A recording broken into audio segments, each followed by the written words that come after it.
ఇది మరొక వైపు భారత్ పాకిస్తాన్ల మధ్య ఉద్రిక్తతలు పరిస్థితులు మరింత పెరిగిపోతున్నాయి. ఏ క్షణమైనా సరే యుద్ధం జరగొచ్చనే సంకేతాలు వెలువడుతున్నాయి. సరిహద్దుల్లో కవ్వింపు కాల్పులకు కూడా తెగబడుతున్నటువంటి పాకిస్తాన్ భారత్పై సైబర్ దాడులకు దిగుతోంది. భారత రక్షణ మంత్రిత్వ శాఖ పరిధిలో ఉన్నటువంటి వెబ్సైట్లను టార్గెట్ చేస్తోంది. అయితే పాక్ సైబర్ దాడులను భారత్ సమర్థవంతంగా ఇప్పటికే తిప్పికొట్టింది. ఒకవైపు ఉద్రిక్తతలు పెరుగుతుంటే పాకిస్తాన్ తప్పులను ప్రపంచ దేశాల ముందు ఆధారాలతో సహా నిలబెట్టేందుకు భారత్ ప్రయత్నాలు చేస్తోంది. ప్రపంచ దేశాల ముందు పాకిస్తాన్ను ఒంటరిని చేస్తోంది. ఉగ్రవాదానికి వ్యతిరేకంగా ప్రపంచ దేశాల మద్దతు కూడగడుతోంది భారత్. వివిధ దేశాల విదేశాంగ శాఖ మంత్రులతో ఇప్పటికే భారత విదేశాంగ శాఖ మంత్రి జైశంకర్ భేటీ అయ్యారు. పాకిస్తాన్ పాల్పడుతున్నటువంటి చర్యలను ఎండగడుతూ ఉగ్రవాదానికి వ్యతిరేకంగా పోరాడాలంటూ మద్దతు కోరారు. అటు రాజ్నాథ్ సింగ్ కూడా వివిధ దేశాల రక్షణ శాఖల మంత్రులతో మంతనాలు జరుపుతున్నారు. జపాన్ రక్షణ మంత్రి నకాటనీతో చర్చలు జరిపారు. రాజ్నాథ్ సింగ్ రక్షణ భద్రత వంటి అంశాలపై చర్చించారు. ఇటీవలే అమెరికా రక్షణ మంత్రితో కూడా రాజ్నాథ్ సింగ్ మాట్లాడారు. భారత్ అమెరికా రక్షణ మంత్రులు ఫోన్ చర్చలు జరిపారు. ఇక మరొక వైపు భారత్ అమ్ముల పొదిలోకి మరొక అస్త్రం చేరబోతోంది. డిఆర్డీఓ రూపొందించిన క్షిపణి ప్రయోగం విజయవంతమైంది. నేవీ అధికారులు ఎంఐజీఎం క్షిపణిని విజయవంతంగా ప్రయోగించారు. ఇక ప్రధాని మోడీ వరుస సమావేశాలు నిర్వహిస్తున్నారు. ఎన్ఎస్ఐ అలాగే అజిత్ దోవల్తో పాటు కేంద్ర హోంశాఖ సెక్రటరీ, రక్షణ శాఖ కార్యదర్శితోనూ భేటీ అయ్యారు. భద్రతా సన్నద్ధతపై, సరిహద్దుల్లో పరిస్థితిపై చర్చించారు. ఢిల్లీలో గత 10 రోజులుగా ప్రధాని మోడీ వరుస సమావేశాలు ఉత్కంఠగా మారాయి. యుద్ధం వస్తే పరిస్థితి ఏంటి, ఎయిర్ ఫోర్స్, నేవీ, ఆర్మీ ఎంతవరకు రెడీగా ఉన్నాయనేటువంటి అంశాలపై చర్చించారు.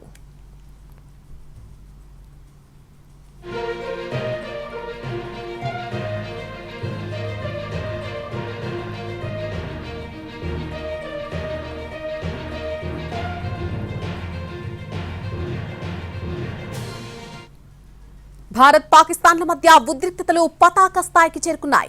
ఇరుపక్షాలు సైనికుల్ని సరిహద్దులకు తరలిస్తున్నాయి. కీలక ఆయుధాలను మోహరిస్తున్నాయి.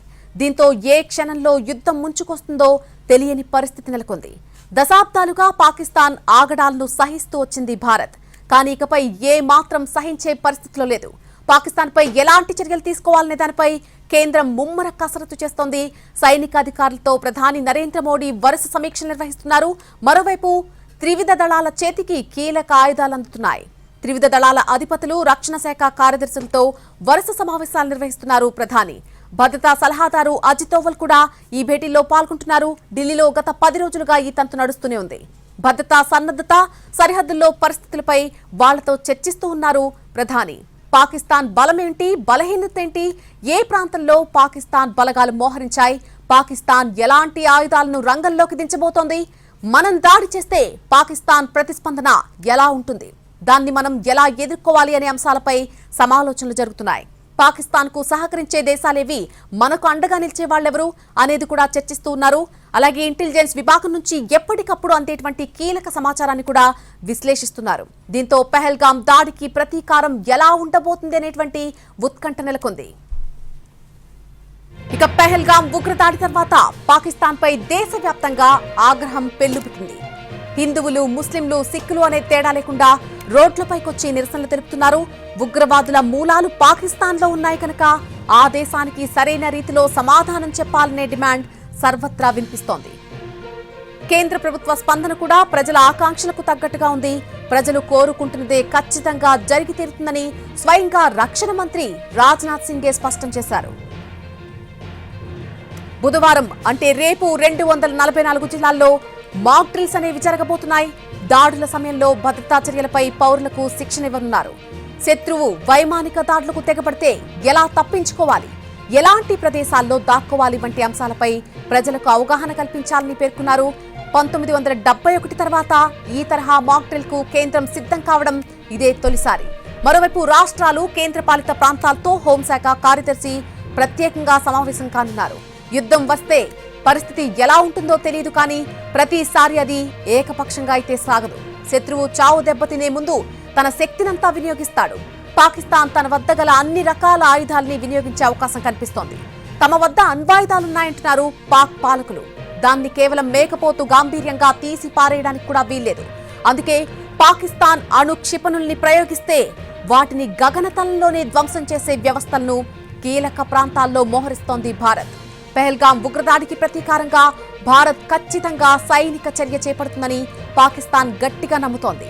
భూమి, ఆకాశం, సముద్రం ఈ మూడింటిలో ఎక్కడి నుంచి వచ్చినా సరే విధ్వంసం సృష్టిస్తుందేమోనటువంటి భయాలు అటు దాయాదిని కూడా వెంటాడుతున్నాయి. దీంతో తమ మిత్ర దేశాల సాయం కోరుతోంది పాకిస్తాన్ కు అండగా నిలుస్తున్నటువంటి టర్కీ తమ యుద్ధ నౌకను ఒకదాన్ని పంపించింది. ప్రస్తుతం కరాచీ తీరంలో టర్కీ యుద్ధ నౌక టీజేసీ బుయుకడా గస్తీ నిర్వహిస్తోంది. సబ్మెరైన్ల ఉనికిని పసిగట్టి వాటిని ధ్వంసం చేయగలటువంటి సత్తా బుయుకడా యుద్ధ నౌకకుంది. భారత్ సబ్మెరైన్లు చాప కింద నీరులాగా తమ తీరానికి చేరుకుని మెరుపు దాడి చేయవచ్చని పాకిస్తాన్ భయపడిపోతోంది. ఈ కారణంగానే టర్కీ నుంచి బుయుకడా యుద్ధ నౌకను రప్పించింది. భారత్ మెరుపు దాడి చేస్తే ఎలా ఎదుర్కోవాలి, భారత్ బలగాలను ఎలా నిలువరించాలి అనేది పాకిస్తాన్ కు పెద్ద సవాల్గా మారింది. అయితే దాడుల నుంచి తప్పించుకోవడానికి రెండో ప్రపంచ యుద్ధం నాటి ప్రయత్నాలపై ఫోకస్ పెట్టింది పాకిస్తాన్. పలు నగరాల్లో బ్లాక్అవుట్ వ్యూహాన్ని పాటిస్తుంది. నగరమంతటా కూడా దీపాలను ఆర్పేసి కొన్ని గంటల పాటు చీకట్లో గడిపారు జనం. రాత్రి సమయంలో ఇళ్లు, వీధుల్లో వేసేటువంటి లైట్ల ఆధారంగా జనావాసాలను గుర్తించి బాంబులు వేసే అవకాశం ఉంటుంది. బ్లాక్అవుట్ పాటించడం ద్వారా దాడుల నుంచి తప్పించుకోవచ్చు అన్నది పాకిస్తాన్ వ్యూహం.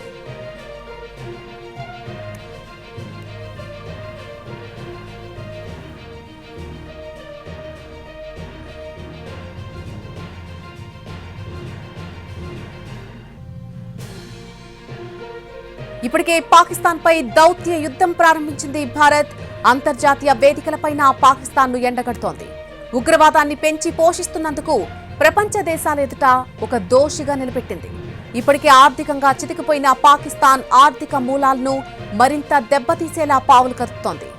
ఐఎంఎఫ్ నుంచి $1.3 బిలియన్ రుణం అందకుండా అడ్డుకునే పని ప్రారంభించింది. మొత్తానికి ఉగ్రవాదంపై ఉక్కుపాదం మోపడంతో పాటు పాకిస్తాన్ ను కోరలు పీకేసిన పామును చేయాలని పట్టుదలగా ఉంది భారత్. దీంతో భారత్ ఎలాంటి నిర్ణయాలు తీసుకోబోతోంది, వాటి పరిణామాలు, పర్యవసనాలు ఎలా ఉంటాయి అనేటువంటి ఆందోళన సర్వత్రా నెలకొంది. ఏది ఏమైనా ఈసారి పాపాల పాకిస్తాన్ కు గట్టిగా బుద్ధి చెప్పడం ఖాయమనే విషయం స్పష్టమవుతోంది. భారత్, పాకిస్తాన్ల మధ్య ఉద్రిక్తతలు నెలకొనడంతో ప్రధాని నరేంద్ర మోడీకి ఫోన్ చేశారు రష్యా అధ్యక్షుడు పుతిన్. పెహల్గాం ఉగ్రదాడిని తీవ్రంగా ఖండించారు. ఉగ్రవాదంపై భారత్ జరుపుతున్న పోరాటంలో తమ పూర్తి మద్దతుంటుందని ప్రకటించారు. ఇరు దేశాల మధ్య ఉన్నటువంటి ప్రత్యేక వ్యూహాత్మక భాగస్వామ్యాన్ని మరింత బలోపేతం చేసేందుకు కట్టుబడి ఉన్నామని తెలిపారు.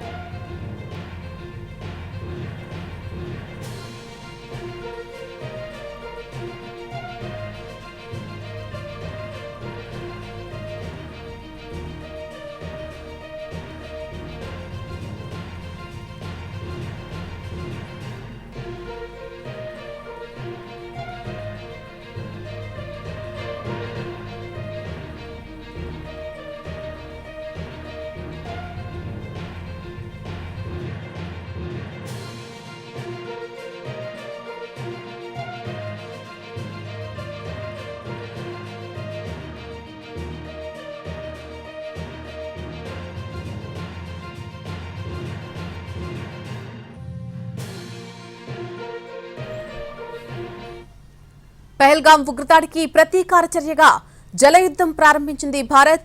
ఇటీవల బాగ్లిహార్ డ్యాం నీటిని ఆపేసిన భారత్ తాజాగా సలాల్ డ్యాం ను కూడా మూసేసింది. ఈ రెండు హైడ్రో పవర్ ప్రాజెక్టుల రిజర్వాయర్ల నీటి నిల్వ సామర్థ్యాన్ని పెంచేందుకు అవసరమైనటువంటి పనులు మొదలుపెట్టింది. ఇప్పటికే సింధు జలాల ఒప్పందాన్ని భారత్ నిలిపివేసింది. నిల్వ సామర్థ్యం పెంచితే పాక్కు నీటి కరువు తప్పదు. సలాలా డ్యాంను 1987లో ప్రారంభించింది. అలాగే బాగ్లిహార్ను 2009లో ప్రారంభించారు. పాకిస్తాన్ ఇప్పటికే పీకల్లోతు ఆర్థిక కష్టాల్లో ఉంది. భారత్తో యుద్ధం జరిగితే పాకిస్తాన్ పరిస్థితి మరింత దుర్భరం కాబోతుందని ప్రముఖ రేటింగ్ ఏజెన్సీ మూడీస్ హెచ్చరించింది. వృద్ధి రేటు మందగించడంతో పాటు నిధుల సేకరణకు పాకిస్తాన్ ప్రభుత్వం చేస్తున్నటువంటి ప్రయత్నాలకు ఆటంకాలు కలుగుతాయని తెలిపింది. మొత్తానికి భారత్, పాక్ల మధ్య యుద్ధం కనుక జరిగే పరిస్థితి వస్తే పాకిస్తాన్ పరిస్థితి అధపాతాళానికి పడిపోవడం ఖాయమనే అభిప్రాయం వ్యక్తమవుతోంది.